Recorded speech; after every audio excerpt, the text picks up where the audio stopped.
Assalamualaikum warahmatullahi wabarakatuh. Jadi pada petang ni kita akan menyambungkan pengajian kita berkenaan dengan kursus falsafah dan isu semasa, dan ini adalah bab yang ketujuh. Jadi setelah kita melihat daripada bab awal sampai ketujuh ni pelbagai bentuk definisi, perbahasan, cabang dalam falsafah. Jadi hari ini kita cuba lihat bagaimana falsafah ini boleh berkembang sehingga membentuk ideologi, dan pada masa yang sama pemahaman kita tentang falsafah dan juga ideologi bantu kita untuk mengekalkan jati diri, aspek keagamaan yang ada dalam diri kita. Jadi kita lihat dulu berkenaan dengan ideologi tersebut ataupun sebagai satu pengenalan. Pemikiran atau ideologi merupakan komponen penting yang memacu dinamika sesebuah masyarakat. Kekuatan dan kelemahan yang terjelma dalam masyarakat sebenarnya berpunca daripada ideologi. Jadi oleh kerana itu, kalau lihat pada cover page tadi ada gambar kepala. Pada kepala tu ada skru yang diskrukan ke dalam kepala. Jadi menunjukkan bahawa ideologi ini merupakan pemikiran yang menjadi pasak kepada tindakan ataupun apa yang kita fikirkan. Dan oleh kerana itu, kekuatan dan kelemahan yang ada dalam satu masyarakat bergantung kepada ideologi tersebut, bergantung kepada apa yang masyarakat pegang dari aspek pemikiran dan ideologi. Jadi para pemikir memikul tanggungjawab yang sangat besar untuk memastikan ideologi yang melingkari masyarakatnya dapat membawa kepada mercu kejayaan. Jadi sebagai pemikir, golongan terpelajar, mahasiswa hendaklah mempunyai, yang pertama mesti mempunyai ideologi pemikiran yang betul, yang benar. Dan daripada situ maka pemikiran yang benar itu mesti disampaikan kepada masyarakat supaya dia dan juga masyarakat dapat pergi kepada satu titik ataupun objektif yang sama, mencapai yang dipanggil sebagai mercu kejayaan. Dan pemikir juga memahami gelombang pemikiran yang datang agar mereka dapat bersedia menghadapi cabaran yang mendatang. Jadi golongan pemikir terutamanya, mereka ini mempunyai tanggungjawab kerana mereka mempunyai latihan dari segi aspek pemikiran, dari segi pembacaan dan pengalaman. Maka mereka cuba menjangkakan apa yang akan berlaku pada masa hadapan dan menyiapkan benteng-benteng supaya gelombang-gelombang pemikiran yang salah ataupun tidak betul dapat dihalang daripada memasuki kepada pemikiran yang ada dalam masyarakat. Itu juga dengan aspek yang lain. Ini disebut pemikiran. Mungkin kalau dari segi ekonomi contohnya kan, pakar ekonomi sudah tentu dapat menjangkakan apa yang akan berlaku pada masa hadapan dari segi ekonomi dan bersedia dari aspek semasa bagaimana perlu dilakukan supaya kita tidak mengalami kejatuhan ekonomi ataupun kejatuhan mata wang yang teruk. Ideologi datang daripada luar mesti disesuaikan dengan budaya, sistem kepercayaan dan cara hidup masyarakat agar jati diri yang telah dibina dapat dikekalkan. Jadi ideologi ini dia bukan saja berkembang dalam bentuk masyarakat itu saja, tetapi dia juga boleh datang daripada luar. Jadi aspek-aspek ideologi dan pemikiran yang datang daripada luar ni mesti kita sama-sama lihat, mesti sama-sama kita atasi, dan jika perlu sudah tentunya kita perlu menapis agar ia tidak mengganggu jati diri yang ada dalam masyarakat. Ini juga kalau kita lihat yang berlaku dalam abad pertengahan dalam zaman tamadun Islam, bila mana pemikir-pemikir Islam pada zaman tersebut telah berusaha untuk menyesuaikan ideologi ataupun bentuk-bentuk pemikiran asing yang datang terutama daripada Yunani, sehingga jati diri keislaman, jati diri orang Islam dan Muslim itu dikekalkan, sehingga dalam bentuk penulisan pun elemen-elemen keislaman itu jelas ada, walaupun mereka mengambil manfaat daripada tamadun Yunani ataupun tokoh-tokoh pemikir Yunani. Jadi ideologi yang berpengaruh pada zaman ini adalah dua yang utama.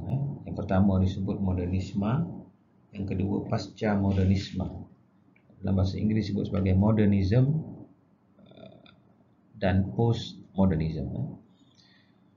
Jadi cabaran yang besar datang daripada falsafah postmodernism. Postmodernism lebih terkini, lebih semasa.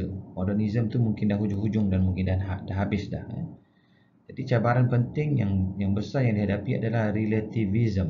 Relativism Ini kerana relativisme ini bertentangan dengan kebenaran mutlak yang dipegang oleh masyarakat Islam di negara ini. Jadi kita tahu bahawa relativisme ini menerima kepelbagaian, menerima segala bentuk betul salah.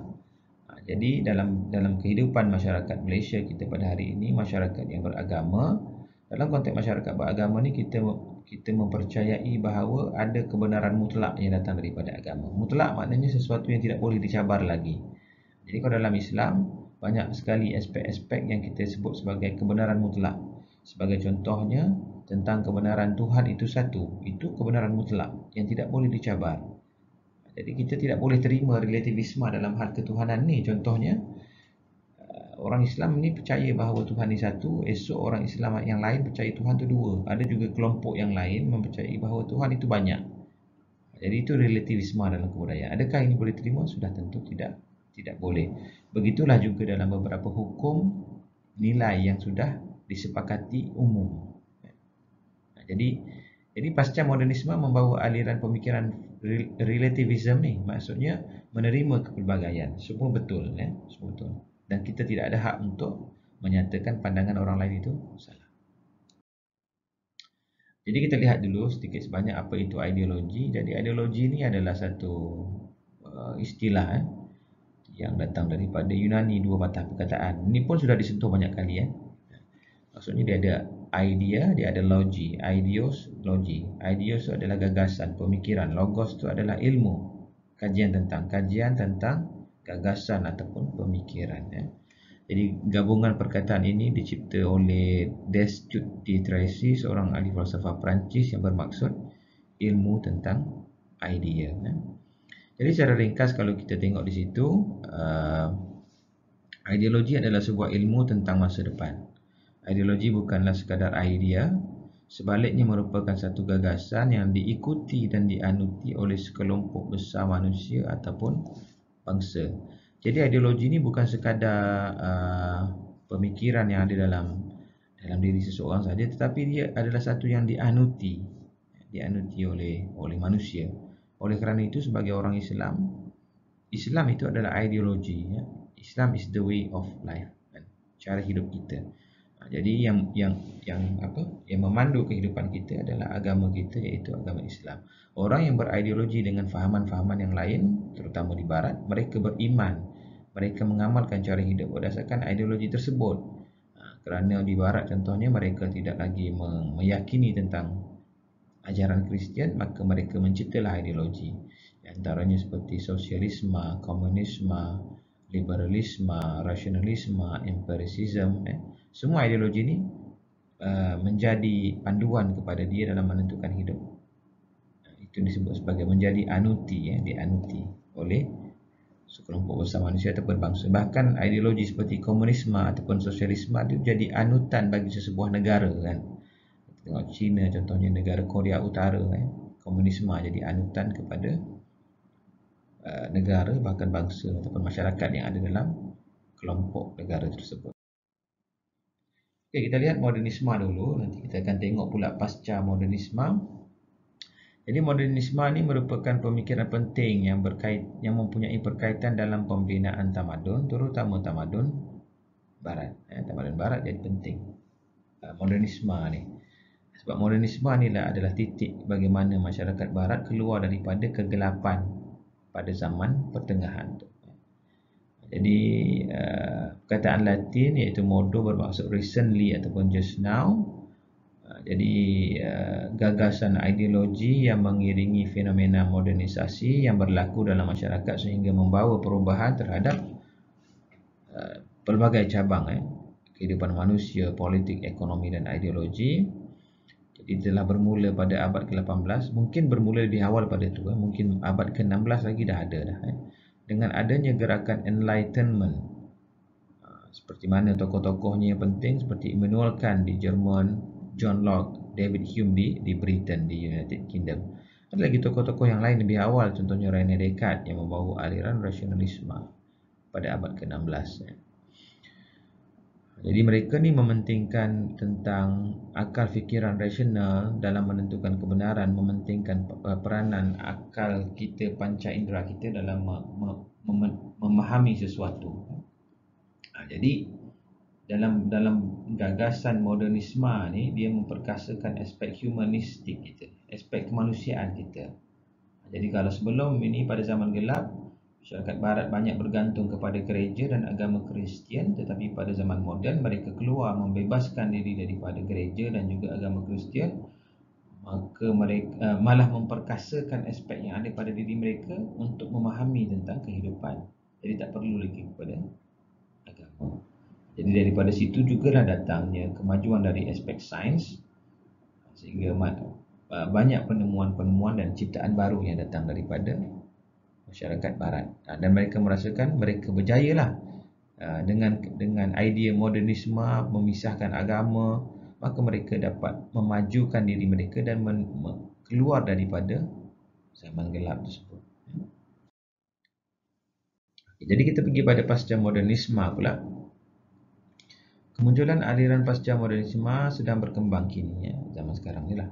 Seringkali dianggap sebagai satu bentuk reaksi atau cabaran terhadap pemikiran yang wujud dalam aliran modernisme. Jadi pasca modernisme ni selepas. Jadi ia adalah satu reaksi kepada kehidupan masyarakat barat pada zaman moden. Jadi masyarakat barat ni hidup reaksi atas reaksi. Kalau kita tengok, modernisme ni reaksi pada zaman sebelum, iaitu pada zaman gelap, zaman pertengahan.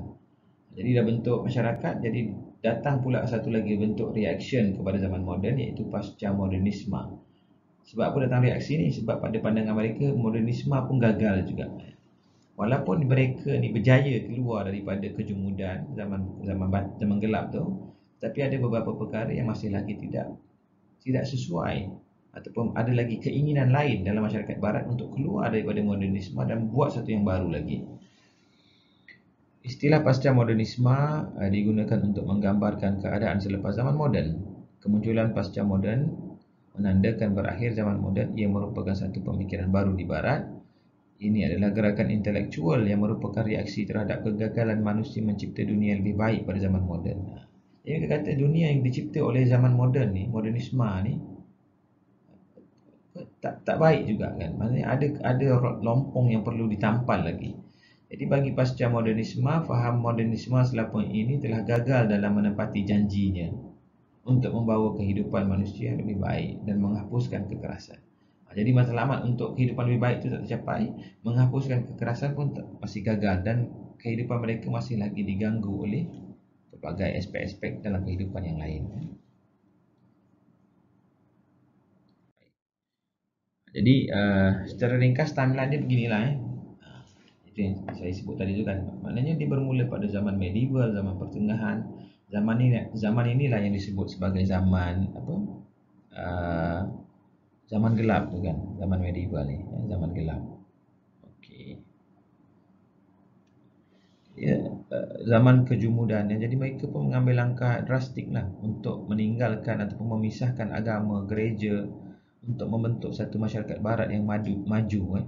Dipanggil zaman moden. Inilah adanya modernisme itu. Maka lahirlah ideologi seperti modernisme, secularism, humanism, liberalism. Tapi masih lagi gagal. Sampai ke satu tahap mereka rasa ini gagal juga. Maka kita kena mengambil langkah baru. Maka mereka mencipta ideologi lain pasca moden, zaman pasca moden. Jadi lahirlah ideologi seperti postmodernism, relativism tadi, subjectivism, skepticism. Jadi inilah ideologi yang ada pada pasca modernisme hari ini, dan mereka merasakan bahawa inilah ideologi ataupun anutan yang penting dalam menjadikan kehidupan masyarakat lebih baik dan keluar daripada kekerasan yang mereka kata yang tidak boleh dihilangkan pada zaman moden. Jadi ini antara perbandingan antara kebenaran yang ada pada zaman moden dan juga zaman pasca moden. Moden itu mutlak objektif, postmodern itu adalah relatif subjektif. Sebelah tepi ni postmodern, ni postmodern. Ini moden. Jadi inilah dia punya nilai-nilai yang saling bertentangan antara satu sama lain. Untuk memahami dengan detail maksud setiap tu boleh Boleh cuba cari Google. Nanti jangan lupa update pada kamus falsafah kita. Jadi kalau tengok pada gambar pun boleh nampakkan, maknanya pada zaman moden pakai seluar macam ni kan. Jadi mereka tak puas lagi dengan bentuk seluar jeans yang macam ni, mereka nak post modern, lebih menyerlah kan, lebih terbuka kan. Jadi lahirlah seluar yang koyak-koyak rabak macam ni kan. Ini pun duk pakai lagi sekarang kita ni. Okey, relativism, relativisme adalah satu ciri utama dalam fahaman pasca modernisme. Ini adalah satu yang paling penting lah kalau dalam postmodernism. Teori yang memberi ruang kepada kepelbagaian pandangan dan menerima lebih daripada satu kebenaran. Maksudnya meraihkan kepelbagaian. Meraihkan kepelbagaian tak ada masalah dalam Islam, tetapi bukan semua perkara kita boleh raihkan kepelbagaian. Ada perkara tu memang dia dah mutlak. Dia memang ada satu kebenaran saja. Jadi dalam hal relativisme yang ada dalam postmodern ni, mereka terima kepelbagaian. Kebenaran tu semua betul. Sebenarnya semua betul lah, semua betul. Jadi kebenaran tu bukan satu je. Ia menerima kewujudan pelbagai kebenaran yang didokong oleh pelbagai kelompok masyarakat dan kebudayaan. Nilai baik, buruk, betul, salah, sahih, batil adalah tidak bersifat mutlak. Tak ada pun satu kebenaran mutlak. Maknanya semua kebenaran, semua kepercayaan boleh dicabar dan kita tak ada hak untuk menyatakan orang lain salah. Ia adalah juga berlaku terhadap fahaman keagamaan dan asas kebudayaan yang berasaskan kepada faham agama. Jadi dalam hal relativisme ni bukan sahaja dalam hal-hal kehidupan atas dunia ni ataupun hal-hal yang berkait dengan berkait dengan agama. Hal-hal yang berkait dengan agama pun terus termasuk dalam relativisme itu. Tetapi dalam konteks barat tu agama tu dah tak berperanan sangat. Jadi perbahasan tentang agama tu mungkin kurang. Tetapi mereka dalam konteks yang global, maknanya agama pun termasuk dalam relativisme tersebut. Jadi oleh kerana itu adalah kesan relativisme kepada agama.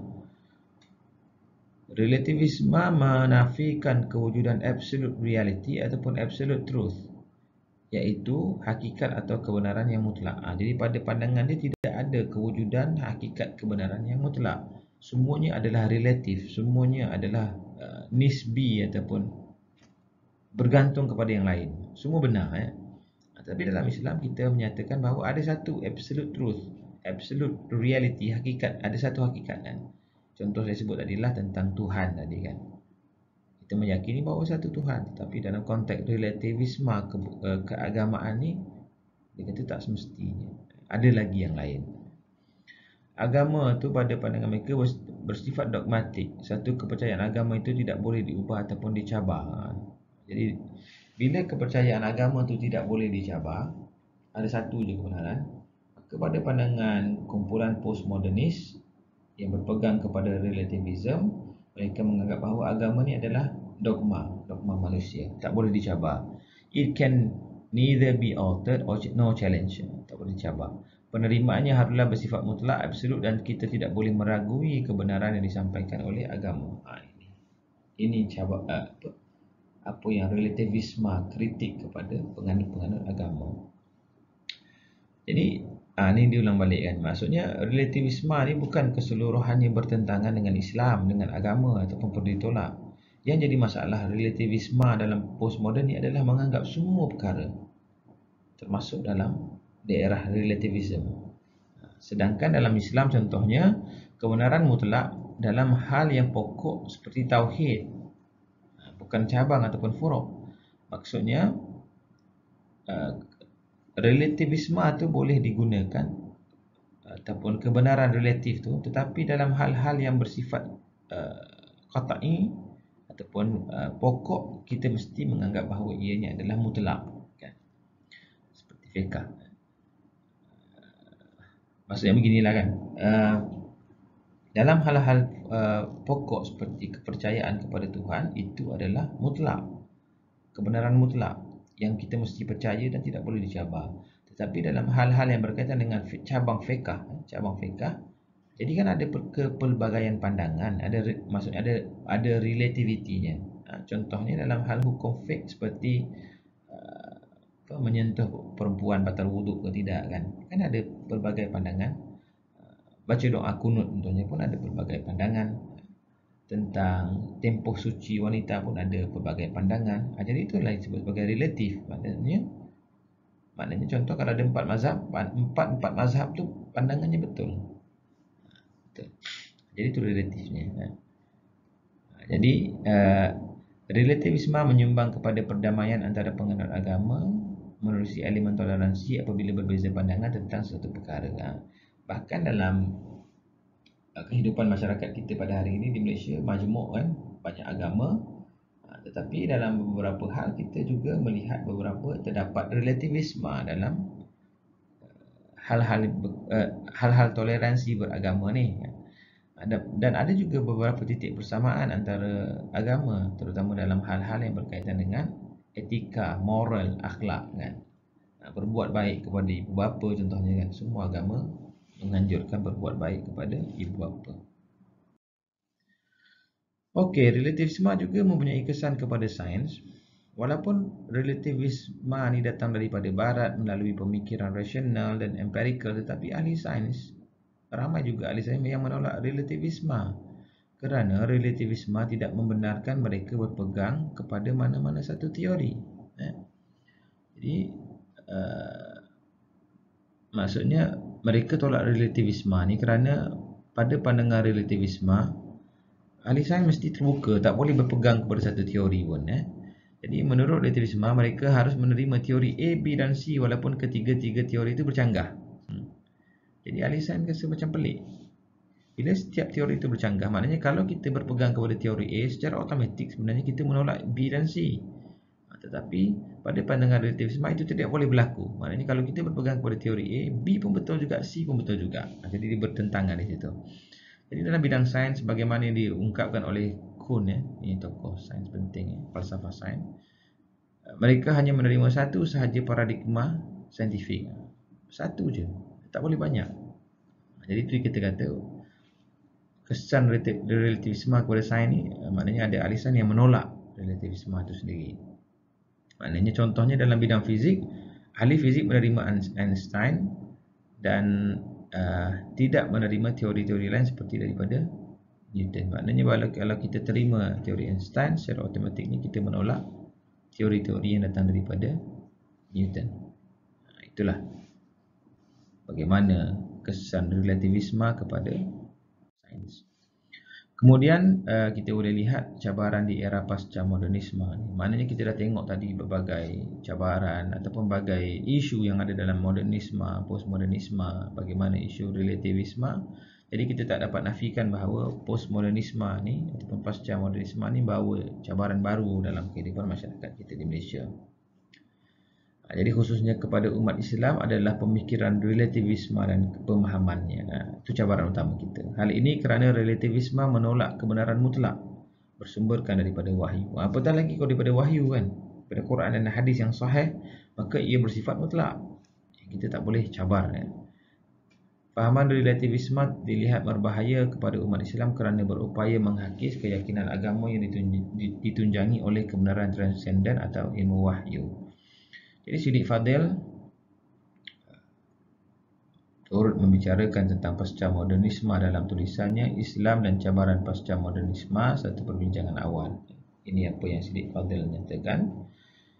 Ada peneliti yang menaruh harapan bahawa pasca modernisme dengan sifatnya yang menolak naratif besar dan bersimpati kepada naratif kecil akan membawa kepada ruang yang lebih luas kepada Islam. Namun harapan itu tidaklah begitu cerah kerana pada tahap global Islam merupakan salah satu naratif besar yang ditolak oleh pasca modernisme. Maknanya pasca modernisme ni sebenarnya bertentangan dengan prinsip-prinsip yang ada dalam Islam. Jadi sebagai kesimpulan, modernisme dan postmodernisme ataupun pasca modernisme berteraskan kepada akal dan juga pemikiran manusia semata-mata. Itu kita tak boleh tolak kan. Maksudnya perkembangan pemikiran-pemikiran baru yang di barat ini lahir daripada akal manusia sendiri, rasional manusia. Kebenaran mutlak yang didokong oleh modernisme bersifat terbatas, rigid dan tidak terpisah daripada sains. Hal ini menyebabkan ruang untuk pemikiran berasaskan wahyu atau agama tertutup rapat. Jadi bila mana mereka ni bergantung sepenuhnya kepada akal, bergantung sepenuhnya kepada sains, secara tidak langsung pandangan-pandangan yang bersifat keagamaan itu tidak diterima. Manakala era pasca modernisme pula bersifat relatif, menolak kebenaran mutlak. Relativisme juga ni lah, juga bertentangan dengan prinsip Islam. Jadi kebebasan pemikiran tanpa sempadan yang dibawa oleh relativisme boleh menjejaskan keaslian agama Islam. Jadi berpegang dengan relativisme, menganggap bahawa banyak kebenaran yang ada, maka dia boleh mengganggu keaslian agama yang ada pada agama Islam. Oleh kerana itu, relativisme sememangnya bertentangan dengan yang didokong oleh postmodernisme dan sebahagian di dalam kalangan modernis, bertentangan dengan prinsip-prinsip yang ada dalam Islam sebagai agama yang bersifat mutlak. Okey. Itu saja perbincangan kita pada petang ni. Jika ada sebarang soalan, nanti boleh tanya di media sosial ataupun di Telegram. Sekian. Wassalamualaikum warahmatullahi wabarakatuh.